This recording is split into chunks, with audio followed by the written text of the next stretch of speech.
지금 우리는 예수님의 12제자에 대해서 살펴보고 있는데요, 그 명단이 쭉 열거되고 있는 이 구절들 중에서 첫 주에는 16절 한 절을 가지고 베드로에 대해서 살펴보았고요, 또 그 다음 주간 둘째 주에는 17절 말씀을 가지고 야고보와 요한에 대해서 살펴봤고요, 그리고 지난주에는 18절 말씀을 가지고 거기 나오는 여러 제자들 명단 중에서 맨 앞에 나오는 안드레에 대해서 살펴봤습니다. 이제 오늘은 그 예수님의 12제자 마지막 부분인데요, 마지막 19절 말씀을 중심으로 이 가룟 유다에 대해서 살펴보려고 합니다. 사실 이 절 구분은 저자인 마가가 한 게 아니고 후대에서 이제 편의상 이렇게 갈라놓은 그런 장과 절이지만, 이 절 따라 말씀에 그 의미를 부여하면서 말씀을 나누다 보니까 또 거기에 참 은혜가 임하는 것을 경험하게 됩니다. 그래서 오늘 이 19절 말씀은 이 한 말씀을 한 절을 가지고 함께 은혜를 나누려고 하는데요, 자 19절입니다. 또 가룟 유다니 이는 예수를 판 자더라. 저는 이 19절을 읽다가 그 중학교 영어 수업 시간에 생각이 불쑥 떠올랐는데요, 이게 몇 학년 때였는지 기억이 잘 안 나는데, 그 영어 선생님께서 이제 두 단어를 비교하면서 이 famous라는 단어하고 또 notorious라는 이 두 단어를 가지고 공통점과 차이점을 설명을 하시는 겁니다. 이 famous는 이 긍정적인 차원에서 유명하다 이런 뜻을 가진 단어고, 또 notorious는 똑같은 그 유명하게 알려진 것을 설명하는 단어지만 이거는 부정적인 차원에서 이건 악명 높다 이런 뜻으로 쓰인 단어다. 그래서 제가 어린 마음에 그 수업을 들으면서 적어도 나는 이 노토리어스, 나는 악명 높은 인생은 되지 말아야 되겠다, 그런 걸 다짐했던 기억이 제가 떠올라서 미소가 지어졌는데요, 19절 읽으면서 왜 이 단어가 떠올랐을까요? 바로 지금 이 가룟 유다는 2000년이 지난 지금까지 늘 그 이름 다음에 꼬리표처럼 따라붙는 이게 노토리어스 아닙니까? 또 가룟 유다니 이는 예수를 판 자더라, 이런 수치와 불명예를 그 꼬리표로 달고 다니고 있는 인물이 이게 가룟 유다인데요, 사실 저는 가룟 유다에 대해서 복잡하게 생각하지 않습니다. 누가 저보고 목사님 가룟 유다를 딱 한마디로 정의해 주세요 그러면 이렇게 이야기할 수 있을 것 같아요. 가룟 유다는요, 성장이 멈추어 버린 사람. 이걸 두 마디로 이제 늘리면은 성장이 멈추어 버려 미숙했던 사람, 이렇게 늘려 설명할 수 있고요, 조금 더 늘리자면 성장이 멈추어 미숙했기 때문에 마귀에게 그 생각을 빼앗긴 사람. 이 조금만 더 늘려 이제 네 마디로 말하면 성장이 멈추어 미숙했던 그가 그 미숙함으로 마귀에게 마음이 뺏겨 예수님을 팔아버린 사람, 이렇게 요약을 하면은 딱 맞을 것 같아요. 그래서 이 가룟 유다는요, 그 나쁜 사람이기도 하지만 더 결정적인 이 사람의 특징은 미숙했던 사람입니다. 그래서 저는 가룟 유다 하면은 딱 떠오르는 성경 구절이 에베소서 4장 14절입니다. 이는 우리가 이제부터 어린아이가 되지 아니하여 사람의 속임수와 간사한 유혹에 빠져 온갖 교훈의 풍조에 밀려 요동하지 않게 하려 함이라. 가룟 유다는 어린애처럼 미성숙했기 때문에 그 유혹에 넘어가 버린 거 아니겠습니까? 그런가 하면은 가룟 유다 하면은 또 떠오르는 성경 구절이 하나 더 있는데 아마 다 이거 떠올렸을 것 같은데요, 잠언 4장 23절. 모든 지킬 만한 것 중에 더욱 내 마음을 지키라. 생명의 근원이 이에서 남이니라. 가룟 유다 하면 왜 이 구절이 떠오를까요? 잘 아시는 요한복음 13장 2절. 마귀가 벌써 시몬의 아들 가룟 유다의 마음에 예수를 팔려는 생각을 넣었더라. 이런 것들을 쭉 정리를 하다가 보니까 참 이게 오늘 그 설교 제목 그대로입니다. 우리가 이 세상을 살아가면서 얼마나 유혹이 많습니까? 이 유혹을 당하지 않을 만큼의 성숙과 성장이 일어나야 된다는 그 얘기 아니겠습니까? 그래서 저는 이런 내용들을 묵상을 하다가 이제 이런 질문을 던지는 겁니다. 아니 그런 가룟 유다는 어떻게 하다가 이렇게 성장이 멈추어 버렸나? 어떻게 하다가 성장이 멈추어서 이런 미성숙한 상태에 빠지게 되었나? 이게 참 굉장히 중요한 질문이라 생각합니다. 그래서 쭉 정리를 해보니까 한 세 가지로 가룟 유다의 그 성장이 멈춘 이유들을 분석할 수 있게 되었는데요. 첫 번째 이유가 뭐냐? 왜 성장이 멈추었습니까? 자기가 설정해둔 이 낮은 단계의 꿈에 집착했기 때문이에요. 레슬리 플린이 쓴 12사도 이 책에 보면은 가룟 유다가 예수님을 배신한 두 가지 이유를 설명하는데요. 첫 번째 이유가 뭐냐? 그는 예수님에 대해서 시간이 갈수록 점점 더 환멸을 느끼고 있었다는 거예요. 예수님에 대한 환멸을 느끼고 있었던 이게 예수님을 팔아버린 원인을 제공했고, 두 번째 왜 예수님을 팔아버렸나? 가룟 유다 내면의 탐욕 때문에, 탐심 때문이라는 겁니다. 저는 이 두 가지 분석 중에 앞에 나와 있는 왜 가룟 유다는 예수님을 그렇게 환멸하게 되었나, 아니 그 존귀하신 주님을 가까이 있으면서 점점 주님에 대한 불신과 환멸이 싹트게 됐나, 그게 자기 생각의 틀이 너무 확고했기 때문 아닙니까? 가룟 유다는 지금 이스라엘이 로마의 압제로 신음하던 상황이다 보니까 그에게 무슨 꿈이 있습니까? 자기가 보니까 이 예수라는 분이 그 고통 속에 있는 자기 민족을 로마로부터 구원해낼, 로마의 압제로부터 구원해낼 그런 지도자라고 생각을 했기 때문에 꿈을 가지고 주님을 따랐는데 시간이 갈수록 실망인 거예요. 아니 그 로마에 대항하려면은 군사를 모으고 힘을 모으고 카리스마를 가진 아무도 범접하기 어려운 그런 지도자로 자리를 잡아야 되는데 계속 예수님은 실망스러운 말씀을 하시는 거예요. 약한 말만 하시는 겁니다. 원수를 사랑해라. 이래가지고 로마랑 어떻게 싸우느냐는 거예요. 그리고 또 결정적으로 오병이어의 기적을 경험한 군중들이 흥분해가지고 막 예수를 왕으로 삼겠다고 열광할 때 얼마나 나약한 예수님인지 슬그머니 빠져나가가지고 산으로 가서 기도하고 계시는 게 도무지 이게 마음에 이게 안 드는 거 아닙니까? 여러분, 이 가룟 유다의 성장이 멈춘 이 원인이 오늘 너무나 많은 사람들의 성장이 멈추는 것과 똑같은 이유라는 걸 아십니까? 아니 어떻게 그 좁게 좁은 이 피조물 인간의 그 생각, 인간의 꿈을 큰 그림을 그려나가시는 하나님 나라를 꿈꾸시는 예수 그리스도를 가까이서 접하고 그분의 말씀을 듣고 그분이 행하시는 일들을 보면서 어떻게 그 좁게 좁은 자기 생각을 크신 주님께 맞추어야 되지, 아니 어떻게 그 좁은 자기 생각에다가 주님을 끼워 넣으려고 하니까 마음에 환멸밖에 나오지 않는 거거든요. 우리는 늘 이 시야 좁음의 문제, 그래서 여러분 자기 민족 해방에 대한 꿈을 꾼다, 이게 어떻게 나쁜 겁니까? 오늘 교회가 분열하는 게 다 이거 아닙니까? 아니 왜 하나님을 믿는데 어떻게 생각이 이렇게 다를 수 있느냐고. 왜? 모두가 다 예외 없이 우리는 완성품을 가지고 꾸는 게 아니라 조각품 하나 잡고 있는, 이게 모든 걸 다 말하는 것처럼 오해하는 여기서부터. 그래서 여러분 우리는요 늘 이 하나님의 이 지침, 이사야 55장 8절에서 9절, 이는 내 생각이 너희의 생각과 다르며 내 길은 너희의 길과 다름이니라, 여호와의 말씀이니라. 이는 하늘이 땅보다 높음 같이 내 길은 너희의 길보다 높으며 내 생각은 너희의 생각보다 높음이니라. 우리가 이 사실을 인정하지 않으면 가룟 유다가 간 그 길을 갈 수밖에 없는 거 아닙니까? 주변에 다 보고 계시잖아요. 너무나 자기 확신이 강한 그 사람들이 맨날 그냥 주변 사람들에 대하여 울분을 터뜨리고 하나님에 대해서도 신뢰가 안 가는 이런 모습을 보인다면 가룟 유다가 딱 여기에 지금 걸려 있는 거거든요. 그런가 하면 두 번째로 가룟 유다는 어쩌다가 성장이 멈추게 되었나? 자기 약점 관리에 실패했기 때문입니다. 이게 무슨 말씀이냐? 여러분 지금 가룟 유다가 예수님을 배신한 아까 두 번째 이유를 그가 가진 탐욕 때문이었다, 탐심 때문이었다 분석하지 않았습니까?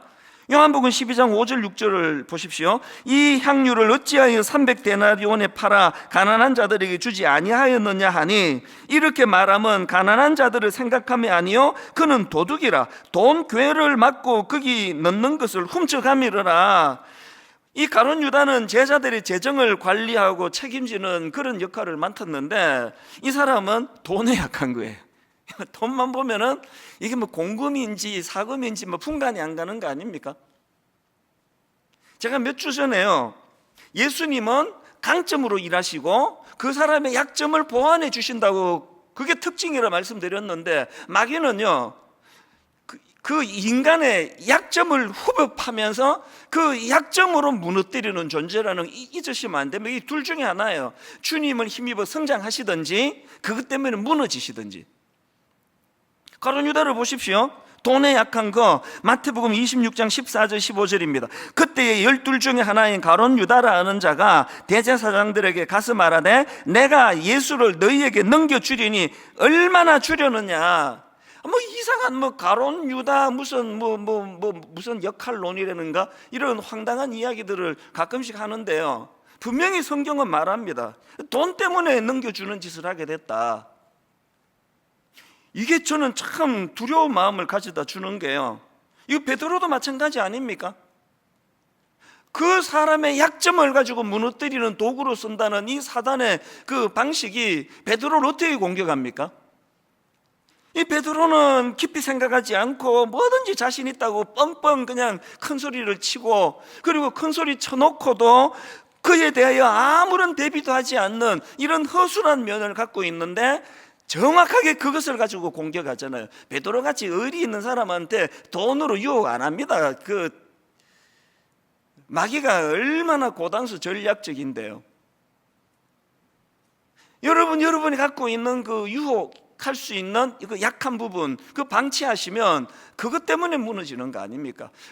건강을 다치는 분 한번 보세요. 막 온 몸이 다 건강하세요. 막 그래서 막 펄펄 뛰는데 딱 한 군데가 무너지면 그것 때문에 건강을 다 상하는 거 아닙니까?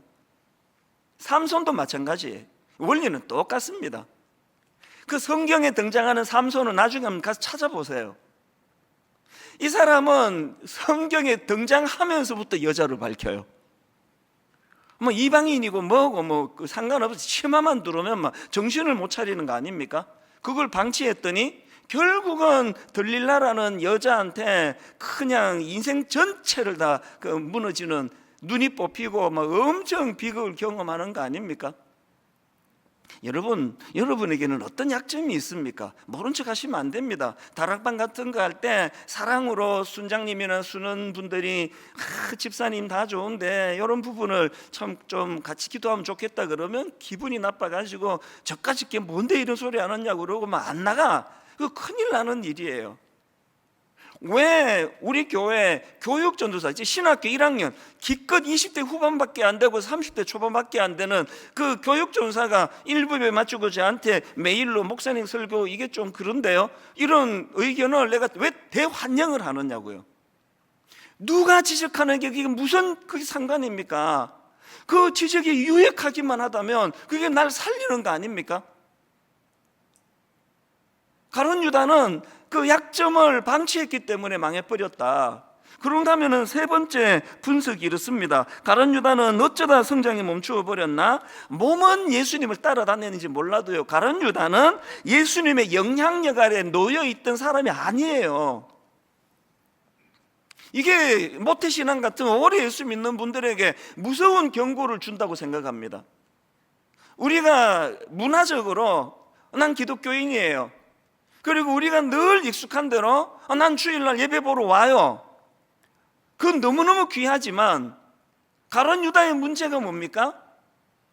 아니 지금 가룟 유다는요, 예수님이 가룟 유다가 그 악한 짓을 저지르기 전에 얼마나 많은 경고를 통해서 그 생각을 돌이키도록 그렇게 주님께서 여러 차례에 걸쳐서 경고를 하지만 가룟 유다는 거기에 영향을 받지 않습니다. 김기현 목사님이 가룟 유다 딜레마 이런 제목의 책을 썼는데요, 가룟 유다는 예수님에 대한 호칭에 문제가 있었다. 이 굉장히 제가 흥미롭게 본 그 내용입니다. 자, 마태복음 26장 22절입니다. 그들이 몹시 근심하여 각각 여짜오되 주여 나는 아니지요. 자, 이 말씀의 배경이 어떤가 하면은요, 여기 나오는 그들은 예수님의 제자들이에요. 바로 그 앞에서 예수님이 청천벽력 같은 말씀을 하시거든요. 너희들 중에 나를 팔 자가 있을 것이다. 그랬더니 막 모든 제자들이 놀라가지고 저는 아니죠, 저는 아닌데요, 막 이런 이야기도 하는 분위기예요. 그런데 여기 보니까 모든 제자들이 지금 주님 어떻게 부르냐? 주여 주여 나는 아니지요. 그 지금 주님이라고 부르거든요. 근데 유독 가룟 유다만이 25절을 보십시오. 예수를 파는 유다가 대답하여 이르되 랍비여 나는 아니지요. 그 가룟 유다가 예수님을 팔아버릴 때도 같은 호칭을 씁니다. 49절 곧 예수께 나와 랍비여 안녕하시옵니까? 이 차이를 아시겠습니까? 여러분, 가룟 유다는요, 예수님을 주님으로 섬긴 것이 아니라 학식 높은 선생으로 섬겼다는 거예요. 이게 왜 중요한 문제를 가져다 주느냐? 자, 빌립보서 2장 9절부터 11절입니다. 이름으로 하나님이 그를 지극히 높여 모든 이름 위에 뛰어난 이름을 주사 하늘에 있는 자들과 땅에 있는 자들과 땅 아래에 있는 자들로 모든 무릎을 예수의 이름에 꿇게 하시고, 그 다음 보세요. 모든 입으로 예수 그리스도를 주라 시인하여. 여기 나오는 그 주라 시인하여, 이건 그리스도의 주재권, 영어로 말하면 로드십을 말하는 거예요.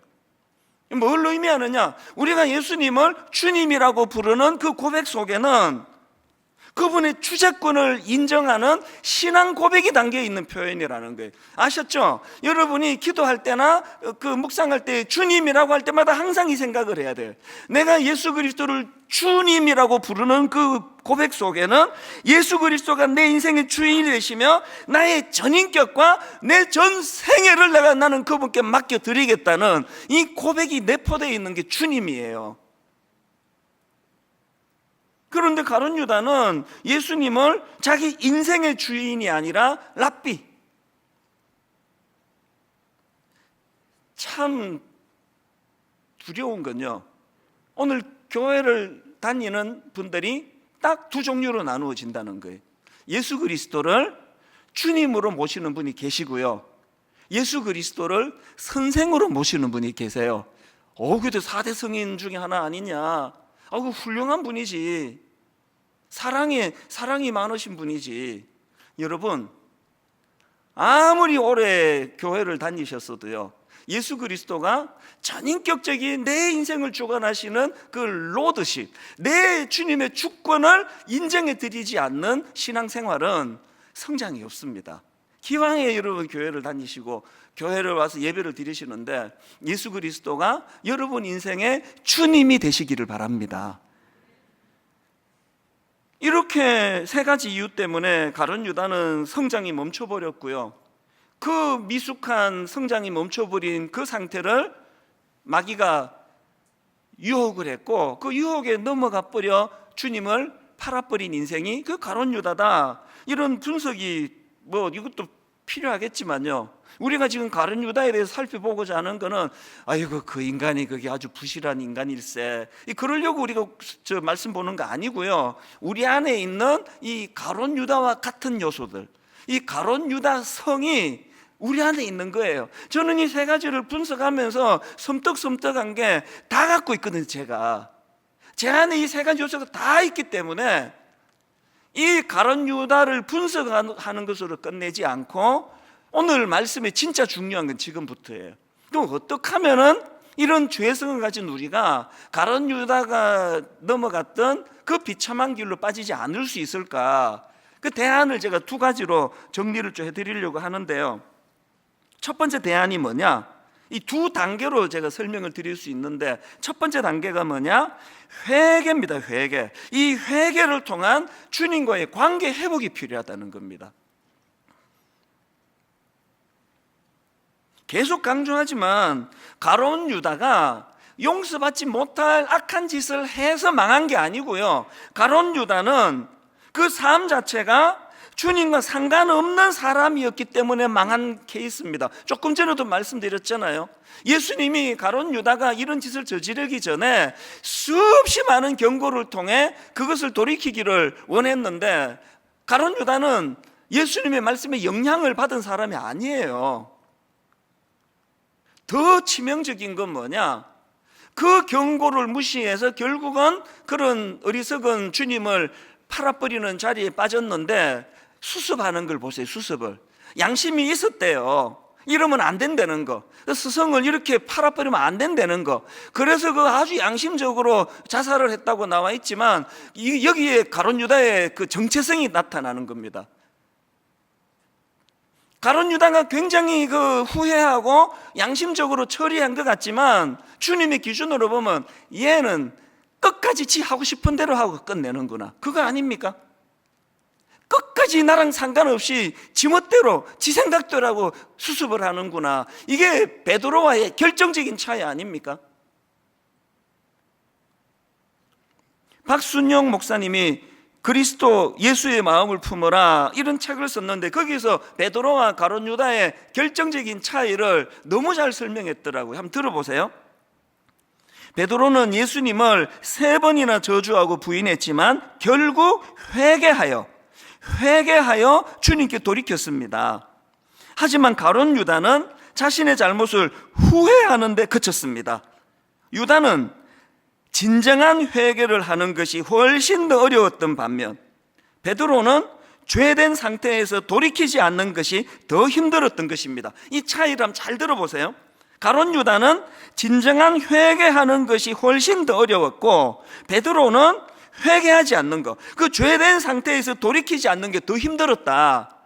그러면서 그 이유를 이렇게 설명했습니다.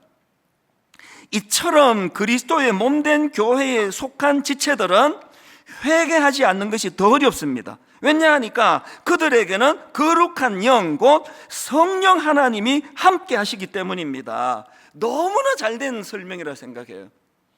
여러분, 회개가 뭘 의미하는지 아십니까? 회개는요, 내가 예수님과 상관이 있다는 것을 말해주는 도구고요, 회개는요, 내 안에 성령님이 계시다는 것을 증명하는 도구예요.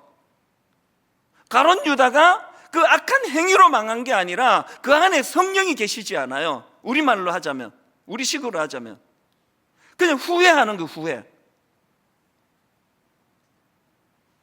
사도행전 2장에서 베드로가 설교 한 번으로 막 3,000명을 회개시키고 막 놀라운 역사가 일어났습니다. 제 생애에 이런 날이 한 번이라도 올까요? 너무너무 부러운 일이 일어났습니다. 그 베드로의 설교를 듣고는 너무나 많은 사람들이 고통하면서, 사도행전 2장 37절을 보십시오. 그들이 이 말을 듣고 마음에 찔려 베드로와 다른 사도들에게 물어 이르되, 형제들아, 우리가 어찌할꼬?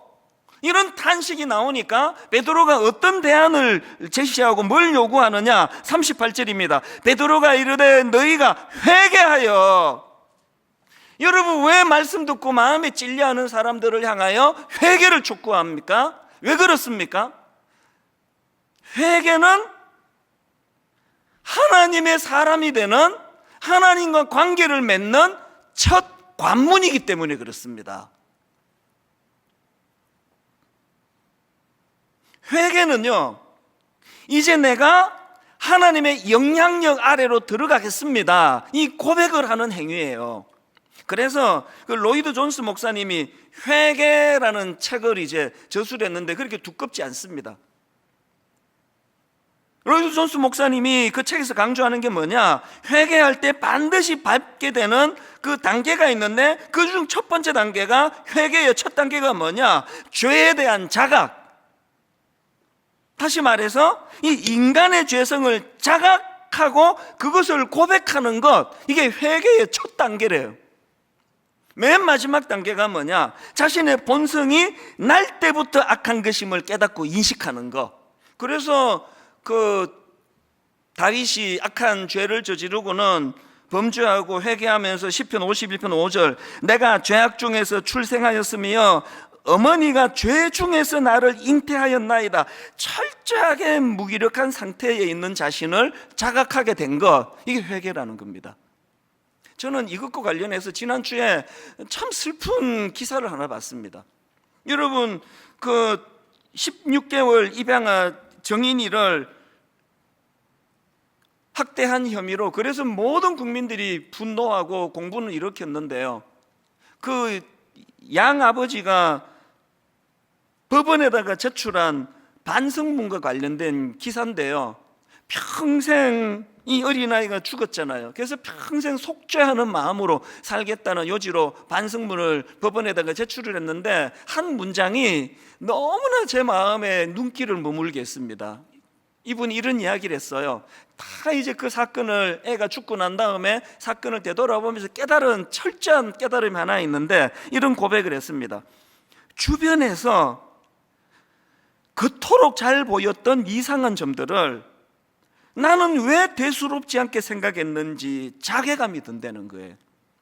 아니, 모든 사람이 다 보이는데 그렇게 하면 안 된다고. 그리고 또 조언도 하고 충고도 있는데 왜 나는 그게 보이지 않았는지 저는 그 글을 보면서 두려움이 느껴졌어요. 왜? 이걸 깨닫는 게 회개라니까요. 우리 모두가 다 그 상황에 주어지면 우리 모두가 다 그럴 수 있는 개연성을 가진 인생 아닙니까? 그래서 회개가 뭐라고요? 언제든지 이런 무기력한 상태에 빠질 수 있는 이 연약한 상태를 자각하는 거. 그래서 주님을 의지하고 주님에게로 다가가는 거, 이게 회개라니까요. 저는 이것과 관련해서 그 우화 하나가 늘 저에게 경종이 되는 것을 느끼는데요. 이게 그 정갈과 개구리 우화예요. 그래서 뭐 어떤 사람은 이게 이솝 우화다 그러는 분이 계시고, 어떤 분은 이게 지금 그 작자 미상이다 뭐 이렇게도 말하는데요. 그 누가 말했는지는 중요하지 않아요. 정갈이 이제 강을 건너야 되는데 이제 헤엄을 못 치잖아요. 수영을 못 하니까 이제 정갈이 그 헤엄을 잘 치는 개구리한테 부탁을 한 겁니다. 나 좀 업어줘. 너 등에 타서 이 강을 좀 건너고 싶다. 그랬더니 개구리가 막 질색을 하는 거죠. 그러면 너 나 쏠 거잖아. 독침 쏠 거잖아. 그 위험한 짓을 내가 왜 해? 그랬더니 정갈이 참 논리적으로 설득을 해요. 아니, 생각을 해봐라. 지금 강을 건너는데 내가 너를 독침을 쏘면은 너만 죽냐?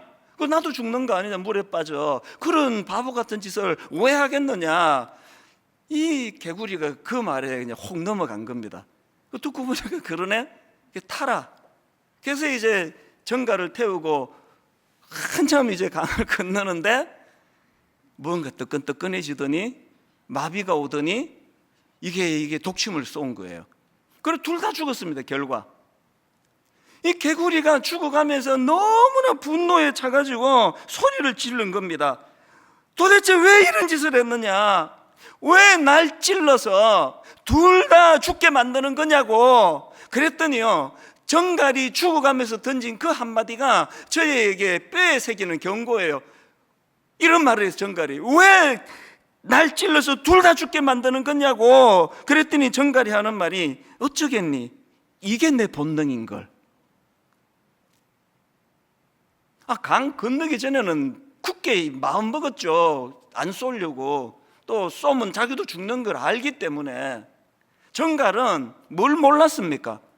그거를 통제할 힘이 자기에게 없다는 걸 몰랐던 거 아닙니까? 그래서 어쩌겠니? 이것이 내 본능인걸. 저는 우리 젊은 내 조카 같고 내 딸 같은 우리 젊은 여성들에게 내가 여러 번 말했지만 또 말합니다. 세상에서 제일 믿을 수 없는 말, 오빠 믿지? 이 말에 참 가슴 아픈 상처를 간직하게 된 사람들이 유사 이래로 얼마나 많았겠습니까? 그 오빠가요, 그 말 할 때까지만 해도 그 말이 진실이었을 거예요. 그거 사기치려고 한 말 아닙니다. 근데 오빠 믿지? 그래놓고는 결과로 어쩌겠니? 이게 내 본능인데. 이게 인간 아닙니까?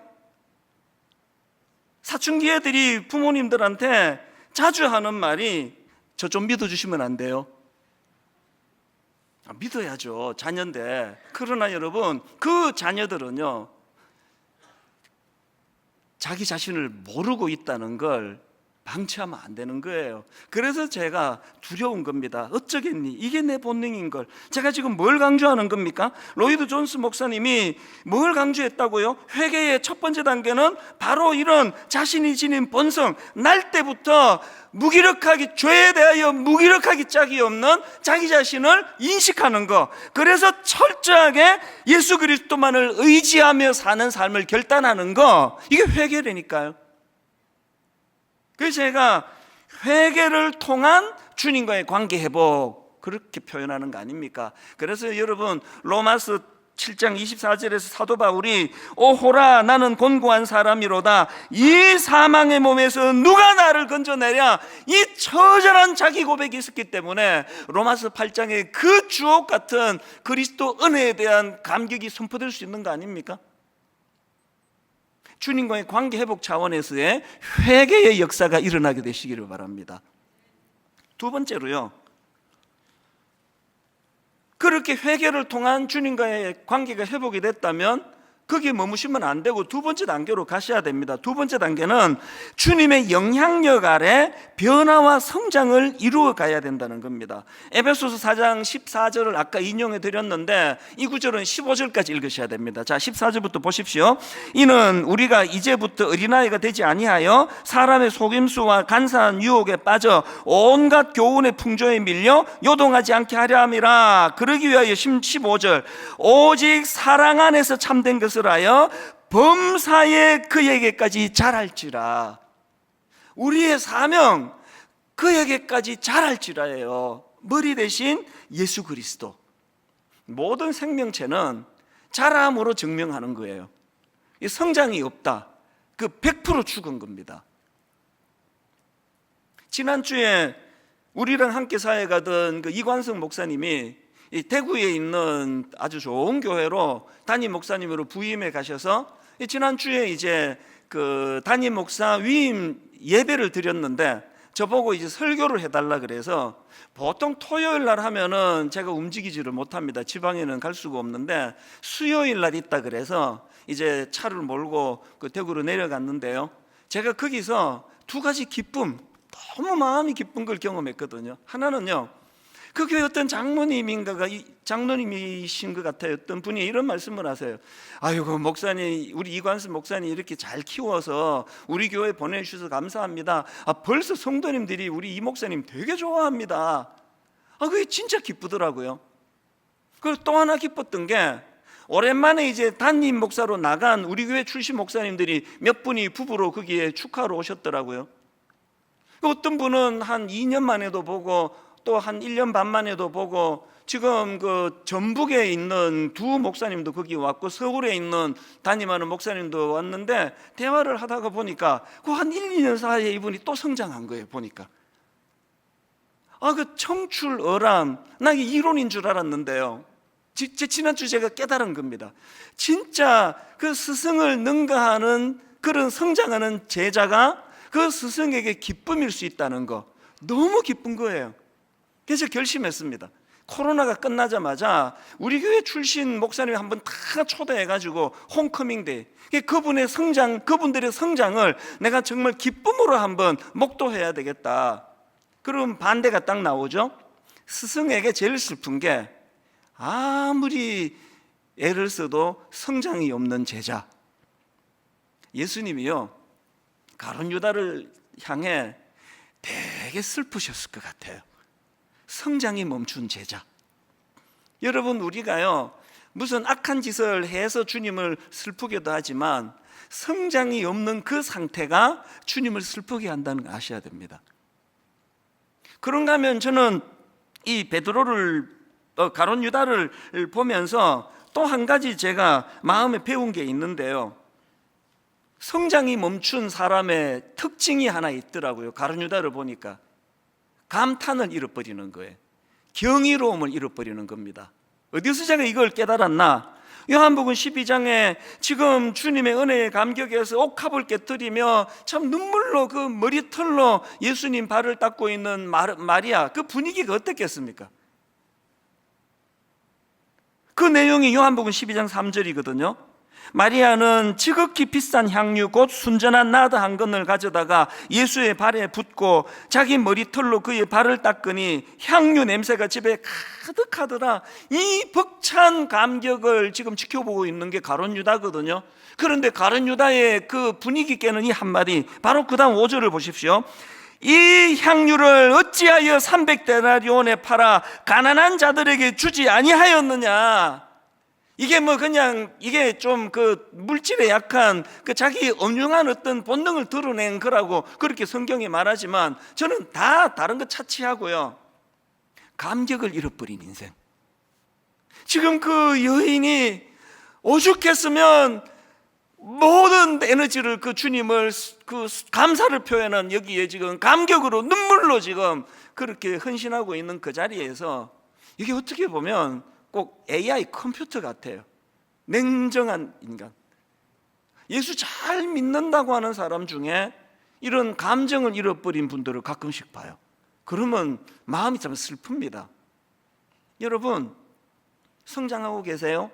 이 말을 다른 말로 표현하면, 여러분이 주님께서 그 주신 은혜에 대한 그 감탄, 그 경이로움이 있으세요? 경이로움을 잃어버린 거 아닙니까? 이렇게 딱딱 바른 소리만 하고 바른 말, 책 잡히지 않은 말들만 따박따박 잘하는데 그 감탄을 잃어버린 인생이, 그게 참 불행한 인생이에요. 지난주 수요일 날 그 이관수 목사님 담임 목사 위임 예배 때 모처럼 제 아내랑 같이 갔거든요. 그리고 제 고향에 왔으니까 이제 그 위임식이 다 끝나고 그냥 집에 가기가 너무 아깝잖아요. 그래서 제가 자랐던 곳에도 가보고 여기도 가보고 저기도 가보고 그렇게 너무너무 오랜만에 참 마음이 참 좋더라고요. 그렇게 하고 이제 다시 이제 분당으로 가려고 고속도로 쪽으로 가다가 보니까 일부러 간 것도 아닌데 제가 자란 동네를 지나가게 된 겁니다. 근데 깜짝 놀랐던 게 내 모교의 종탑이 보이는 거예요. 운전하다가 제 아내 보고 저 내 모교회다, 모교회, 저 종탑이 내 모교회인데 내가 이 동네에서 내가 이 내 무대라고 막 그러면서, 그 다음에 내가 무슨 이야기를 한지 아십니까? 제 모교회가 원래 이름이 성박교회예요. 교회가 벌써 이게 변두리 외곽이라는 느낌을 주지 않습니까? 참 가난한 분들이 많았고요. 그 중에도 저는 별로 뭐 희망이 없고 꿈도 별로 없고 그저 뭐 그냥 평범하게 짝이 없던, 그래서 제가 그날 차 안에서 너무너무 마음에 감탄이 일어나가지고 무슨 이야기를 했는지 아십니까? 저 어린 시절에 그 가난했던 또 아무런 꿈도 없던 나를 생각하면, 이후에 내가 주님을 인격적으로 만나서 내가 걸어간 이 길 자체가 이게 기적이다. 이게 홍해가 이게 내 안에서 이게 12번도 더 갈라진 거거든요. 운전하고 가는데 마음에 막 감격이 일어나는 겁니다. 너무 감사한 거예요. 이 동네에서 아무런 꿈 없이 자라던, 별 희망도 없어 보이던 초등학교 6년, 중고등학교 6년, 12년 동안 담임 선생님에게 단 한 번도 주목받아 본 적이 없는 참 미미한 성박교회 다니던 어린 이찬수라는 사람이 주님의 손에 붙잡혀 갈수록 더 기쁘고 갈수록 더 윤택한 인생으로 만들어주신 이 감탄이 너무너무 기쁘게 올라오는 게, 제가 마지막으로 이제 고속도로 들어가면서 여보 또 오자, 또 왔으면 좋겠다. 결론을 이렇게 맺습니다. 여러분, 저는 여러분이 이 유혹당하지 않을 만큼의 성장이 계속되었으면 좋겠습니다. 그 성장이 되고 있다는 증거 중에 하나가 해주신 일들에 대한 감탄이에요. 그 가룟 유다를 한번 상상해 보세요. 세상에 예수 그리스도로 말미암아 죽은 생명이 살아나는 그 현장에서도 자기랑 생각이 다르다는 것 때문에 냉랭하게 바라보는 그 모습을 상상할 수 있지 않습니까? 오병이어의 기적을 통하여 수많은 사람을 먹이는 그 놀라운 현장에서도 그 감탄, 경이로움이 생겨나지 않는 인생이라면, 밤새 고생하던 자기들을 주님 찾아오셔서 풍랑아 잠잠하라, 그 놀라운 역사를 통하여 풍랑을 잠잠케 하시는 그 사건을 감탄으로 보지 못하는 거, 이거 비극 아닙니까? 오늘 여러분 안에 이 감탄이 있습니까? 분석은 잘하시는데요, 가룟 유다처럼. 교회가 말이야 이게 문제고, 순장은 저게 문제고, 순원은 이게 문제고, 분석은 잘하시는데 감탄은 잃어버렸다. 성장이 멈춰 있다는 뜻입니다. 오늘 저는 결론으로 이 찬양을 드리기 원하는데요, 527장 저는 여기 나오는 3절 가사, 어서 돌아오, 어서 돌아만 오, 채찍 맞아 아파도 주님의 손으로 때리시고 어루만져 위로해 주시는, 저는 이 가사가 너무너무 눈물나게 좋아요. 징계를 받잖아요, 아프잖아요. 그건 주님이 날 사랑하신다는 뜻이에요. 때리시고 또 어루만져 위로해 주셔서 우리 주님 넓은 품으로 인도해 주시는 그 주님, 여기에 순종한 사람이 베드로고, 여기에 불순종하고 멋대로 마무리한 인생이 가룟 유다입니다. 가룟 유다랑 베드로가 참 허물 많은 공통점이 있다 할지라도 이 주님의 부르심에 참 귀를 열고 반응하는 베드로의 길을 걸어가는 그런 저와 여러분 되시기를 바랍니다. 우리 같이 찬양 한번 불러보기 원합니다. 어서 돌아오, 어서 돌아오, 어서 돌아만 오오, 지은 죄가 아무리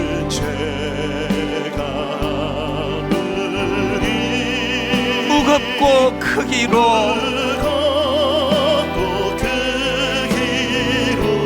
주 어찌 못 감당하고 못 받으시리요. 여러분이 주님의 마음을 아십니까? 우리 주의 넓은 가슴은 하늘보다 넓고 넓어. 우리 3절을 이렇게 노래합니다. 어서 돌아오,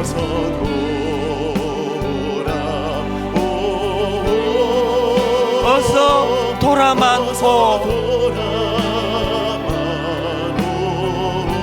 하나님의 징계, 채찍 맞아 아파도 주님의 손으로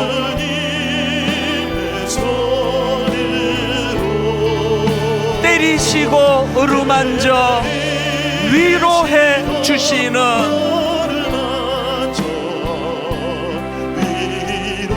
여러분 주님의 이 마음을 헤아리며 찬양하기 원합니다. 우리 주의 넓은 품으로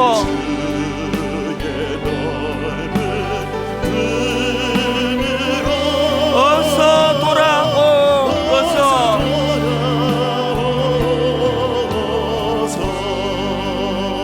몇 주 전에 말씀드렸잖아요. 나이가 들어가면서 참 과거를 이렇게 되돌아보면 그 뼈아픈 후회의 순간들이 떠올려진다고. 그때 내가 왜 용서의 손을 내밀지 못했을까? 그래서 관계를 깨트려 버렸을까?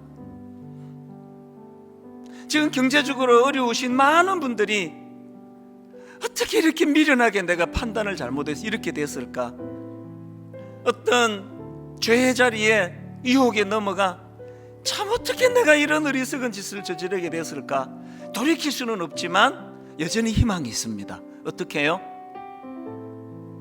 그 아픔을 회개를 통해 주님과의 관계 회복의 자리로 나아가는 베드로의 길로 가시면 돼요. 일 처리 수습마저도 가룟 유다는 저 하고 싶은 대로 했잖아요. 그냥 자기 방식대로 처리했잖아요. 저는 이 가룟 유다를 묵상하면서 오히려 은혜에 대한 감격으로 울컥울컥 눈물을 눈가에 이슬이 맺힐 수밖에 없는 것이 신앙이라 생각합니다. 염치 불구하고 체면 불구하고 그저 주님께 들이미는 거예요. 어떡합니까? 주님 부인해 버렸는데. 그래도 저는 주님을 여전히 사랑합니다. 여전히 사랑하고 있는 것 주님 아시지 않습니까? 우리는 베드로의 마음을 담아서 우리 한 번 더 이 찬양 그 주님의 마음을 헤아리며 그렇게 나아가기 원합니다. 어서 돌아오, 어서 돌아만 오, 어서 돌아오고 어서 돌아만 오. 우리 아버지 하나님의 마음입니다. 지은 죄가 아무리 무겁고 크기로 주 어찌 못 담당하고 못 받으시리요. 우리를 향하신 아버지 하나님의 마음, 우리 주의 넓은 가슴은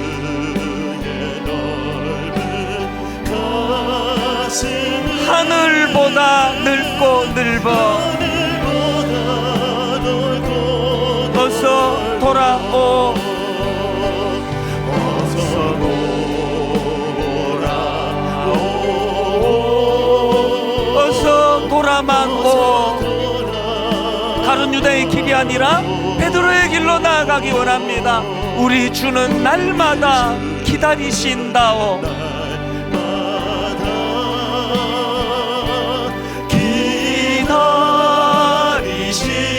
기다리신다오. 밤마다 문 열어놓고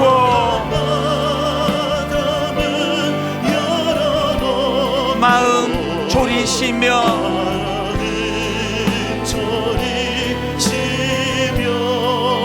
나간 자식 돌아오기만.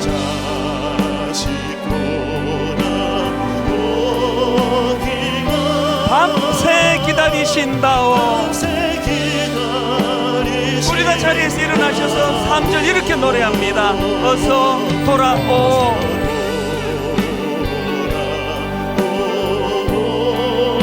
어서 돌아만 오.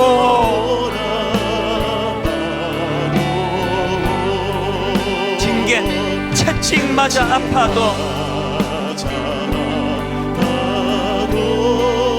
주님의 손으로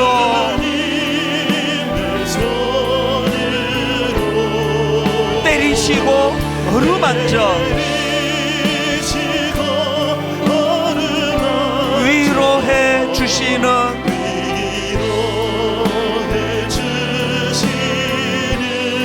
우리 주의 넓은 품으로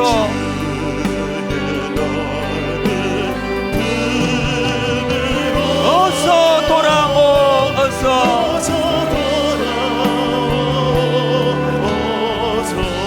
오늘 주신 말씀 마음에 담 하나님, 성장이 멈춘 가룟 유다 되지 않기를 원합니다. 성장이 멈춰 미숙한 자리에 빠지지 않기를 원합니다. 아버지, 성장이 멈춰 미숙하여 사단에게 마음을 빼앗긴 가룟 유다가 아니라 하나님 아버지, 비록 약하고 연약하지만 회개하며 회개의 자리로 나가며 주님과의 관계가 회복되기를 원합니다. 성숙과 성장을 향해 나가기 원합니다. 주신 말씀 기억하시면서 우리 통성으로 같이 기도하시겠습니다. 살아계신 하나님 아버지, 하나님을 신뢰합니다. 하나님을 의지합니다. 하나님, 우리 모두는 다 가룟 유다와 같이 아버지, 내가 만든 이 생각의 틀, 내가 만든 이 생각의 틀에 갇혀 살아가는 존재입니다.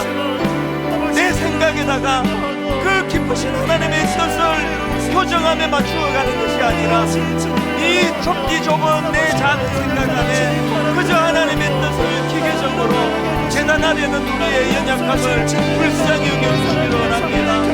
하나님, 내 생각은 너희의 생각과 다르다. 내 생각은 너희들의 생각이 깊이와 차원이 다른 깊은 생각이시다.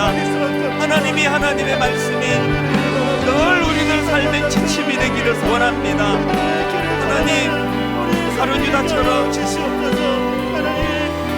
몸은 주님을 따라다녔지만 실상은 주님과 상관없는 길을 걸어가는 그런 존재가 아니라 하나님, 우리는 회개를 통하여 주님의 다스림의 영역 안에 들어가기 원합니다. 하나님, 우리는 전갈과 같은 존재입니다. 내 본능이 그러한 걸 어떻게 하느냐 항변하는 그 전갈의 모습이 우리의 모습인 것을 고백합니다. 그래서 하나님 은혜를 구합니다. 하나님 아버지, 오직 십자가 예수 그리스도 그분을 의지하며 그분의 다스림의 영역 안에 놓이는 저희들이 되도록 인도하여 주시옵소서.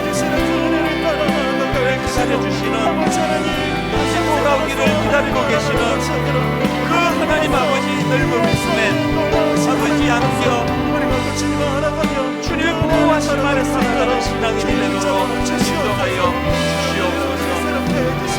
주님을 기대합니다. 주님을 바라봅니다. 하나님 아버지, 가룟 유다를 묵상하고 살피보는 동안에 마음에 참 아픔이 많았습니다. 여전히 이 부족한 종 내면에 내 생각이 꽉 차 있습니다.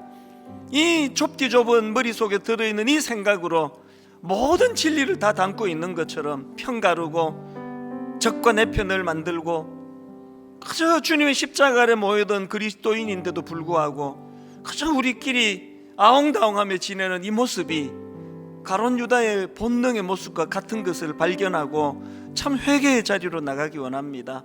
그렇게 많은 경고를 주시며 돌이키기를 원했지만 가룟 유다는 주님의 그 말씀의 영향을 받지 못했고 심지어는 주님을 팔아버린 그 치명적인 짓을 저지른 이후에도 알량한 양심을 가지고 자기 방식대로 끝까지 자기 생각대로 문제를 풀어나갔던 그 가룟 유다가 오늘 우리의 모습이 아니기를 간절히 바라고 또 바랍니다. 하나님, 비록 똑같은 참 부끄러운 자리에 빠졌지만 여전히 주님을 사랑합니다.